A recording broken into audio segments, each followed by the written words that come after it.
Hello everyone, how's it going? Recently, Supermassive Games and Bandai Namco released the next part in the Dark Pictures anthology called Little Hope, a completely separate story from Man of Medan that has a new set of characters attempting to survive the horrors of Little Hope. But this story is entirely choice-based with various endings depending on the player's choices, so there's no true ending or path. It's entirely subjective. Instead, I'll be going through the key aspects of the story and explaining the game's key details. This video will obviously contain spoilers, so I completely anticipate people complaining that I listed spoilers. The main cast consisting of 4 college students, Taylor, Andrew, Daniel, and Angela, and a professor named John, are trapped in the little town of Little Hope. After a massive bus crash, the group finds themselves completely cut off from any communication with no cell signal, their bus driver gone, and a mysterious fog is preventing them from leaving. In addition, strange things start happening as a little girl is seen running around the town, and the group eventually finds they are being hunted by demonic creatures. These creatures are manifestations of visions the group is having, where they are transported to the 1600s, where Little Hope had several witch trials. People who look like them are faced with accusations from a local priest named Carver and a little girl named Mary for being apostates of the devil. They are brutally killed, and their spirits are apparently hunting their modern counterparts. What follows is your choices to either save these people from their demons by facing them or succumbing to their fears. While the game tries to tell you that this is a supernatural occurrence, it's actually a manifestation of Andrew, who is the bus driver that the group has been searching for, who is actually named Anthony. In the beginning, we see Anthony, who is the main character, witnesses the death of his foster family. The Clark family, made up of the married couple James and Anne, adopted 4 children: Anthony, Tanya, Dennis, and Megan. Megan is shown to be a deeply emotional child with certain problems, which the family is struggling with. The family makes it clear they're unable to deal with Megan's problems, but during the finale, we can find a book that conveys they were trying to deal with Megan's issues but reached a breaking point. We also learned from the ruined house that a reverend was seeing Megan after school. For this, Megan's grades were suffering because of her problems. Megan expresses in the curator's cut that no one listens to her, and from the opening scene feels responsible for Anne and James' growing marital concerns. We also learned from Tanya's diary that Megan has been seen with matches before, however this is likely for attention purposes. According to the American Psychological Association, fire setters can be categorized into 6 categories: social, cultural, cognitive impaired, delinquent, cry for help, and curiosity or accidental. Megan is most likely doing this as a cry for help based on the information provided. She is shown to be ignored by her family and a punching bag for the entire family, with her family constantly listing her as the problem child and the source of their problems.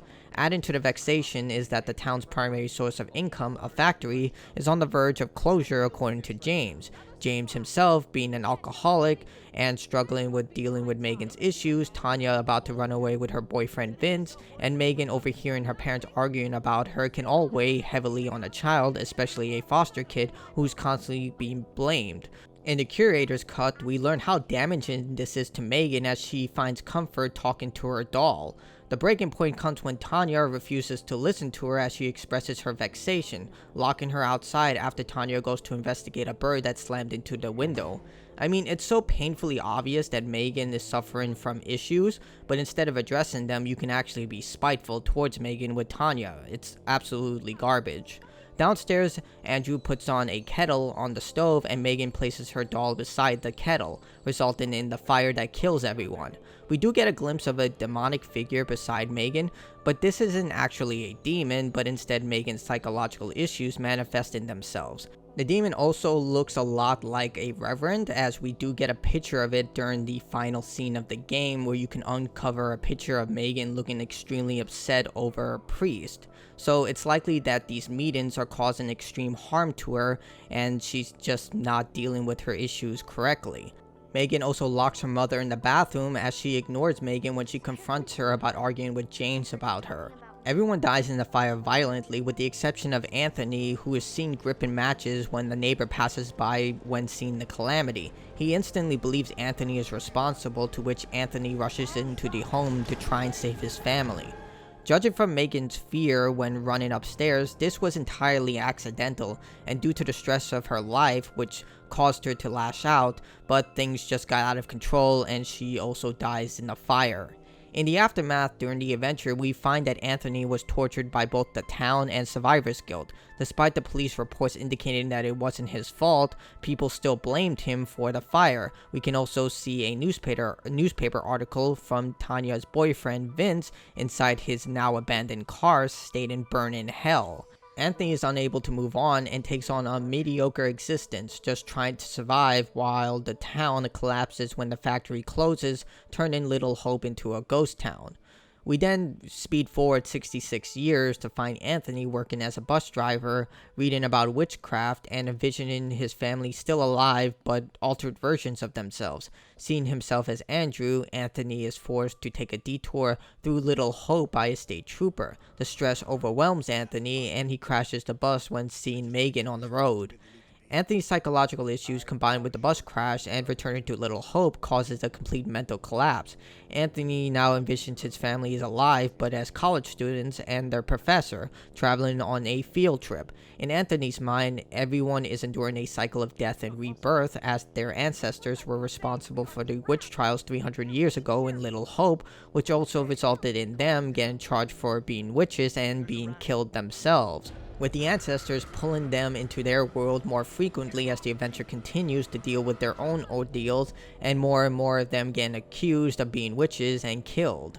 What follows is Anthony envisioning his family in the way he thought they were. John is an alcoholic who often runs from his problems as he's seen fleeing from dangerous situations despite trying to be the leader of the group. Like when he leaves Anne during a troublesome argument, grabs a drink, and changes the channel on the TV despite Megan watching something. He's more concerned about his own needs over everyone else's. Andrew is often seen distant towards everyone and doesn't carry any personal connection to anyone in the group, like how Andrew served as the barrier within his group. Angela has a fear of water as Anne was about to take a bath before her death. She often blames others for her own shortcomings or problems, like how Anne constantly blamed her husband for everything that was happening and had no control over the things that were transpiring.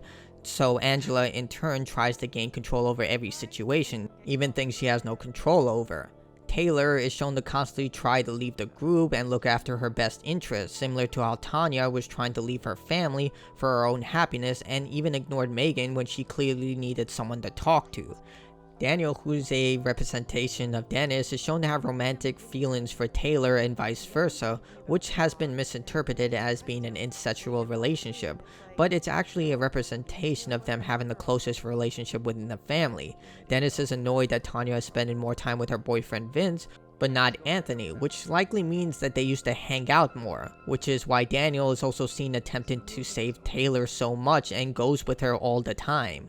Each one of them has to face their own demons, which represents how they were killed in the house, and the visions leading up to Anthony either forgiving or blaming Megan for the fire, and by extension himself for surviving the events, and his part in the fire because it was him putting the kettle that set the things in motion. We can also help Vince, who was Tanya's boyfriend, who is trapped in his own version of the past, unable to leave Little Hope and constantly visiting Tanya's grave, forgiving Anthony for what happened and not blaming him anymore, moving on himself.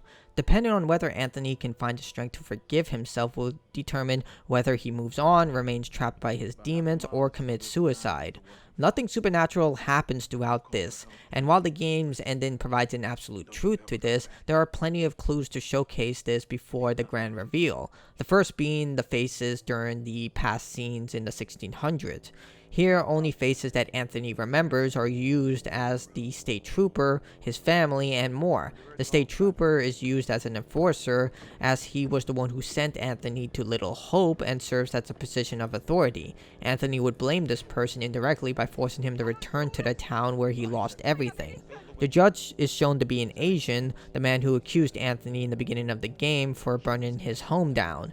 This is a huge clue, as the Puritans, who were entirely white, and having an Asian person in a position of authority would be impossible. Anthony also believes he was responsible for his life being destroyed, and in turn makes him responsible for destroying the lives within Little Hope of the 1600s. We also see that everyone outside from the main cast are depicted of having no faces, like mannequins, faceless people who stood there while he was blamed for something out of his control. We also get major clues in the police station, such as a commendation plaque and the cell where Anthony was held, where it's written, "I've lost everything." The only one we don't know who has a face is the priest. At least, we don't have a direct connection. However, Megan is confirmed to have been seen a reverend after school due to her issues, and we also find a newspaper showing a priest who is accused of practicing witchcraft. The person combined with the visions Anthony was having is the face we are seeing. We can see that Mary, a direct reflection of Megan, is uncomfortable with the priest, who shows an unsettling interest in her, but then Mary starts to take direct commands from the priest, even working with the priest to condemn people, to the point that when Mary's sister takes away her toy, she lashes out by using the priest's position of power to get her killed. We learn from various pieces of information that someone like it existed in Little Hope during the witch trials, who used executions as a way to obtain land. All of this combines into the tale we witness. You're probably asking how Anthony created such an elaborate story within his head. Well, in the curator's cut, we see that Anthony had a great interest in the town's history. It's brief, but we see that Anthony has a statue of a Puritan on his desk, and we also get information from Tanya that he does have interest in this subject. In the theatrical cut, you can find a book called Shroud of Innocence. The summary of the book reads, "A must-read for anyone with an interest in the Salem witch trials of 1692. This, coupled with Anthony's interest within Puritan society, confirms that he took much references from the historical information provided to him. You can also see from the cover that Angela's double wears the same cloak as the figure on this book. Based on all the collectibles, Anthony constructed this plot based on the historical facts he learned when he was younger. Unable to truly understand what transpired between Megan and the Reverend, Anthony constructed a story based on what he knew from the history of Little Hope along with the newspaper reports. However, remember, these are only interpretations of what Anthony believed what happened, but when we look in the ruined house, it paints a very different image. It shows that Megan didn't have the same relationship as Mary did with the priest, as Mary does look incredibly vexed seeing that the priest used her and tried to place all the blame of the trials and executions on her. Judging from a letter which we can find in the ruined house about a reverend taking an interest in disciplining Megan, my guess is that the reverend used physical means to discipline Megan, hence the red eyes and sharp claws in the drawing. Without anyone to talk to about this, and the family clearly having deep religious ties, Megan most likely suffered at the hands of this person, which resulted in her taking the actions we saw in the burning house. So there you have it. Little Hope is about Anthony coming to terms with the death of his families, creating an elaborate series of visions from historical facts, his own interpretations of his family, and finally coming to terms with the events that transpired, either choosing to move on or simply live with the demons, or that they become so overwhelming that he decides to just take his own life. It's a dark and tragic story that has a lot of layers to it. So tell me what you think about Little Hope. If you have your own theories, list them in the comments below. Leave a like, consider subscribing, and I'll see you all next time. Thanks for joining me, and stay awesome, everyone.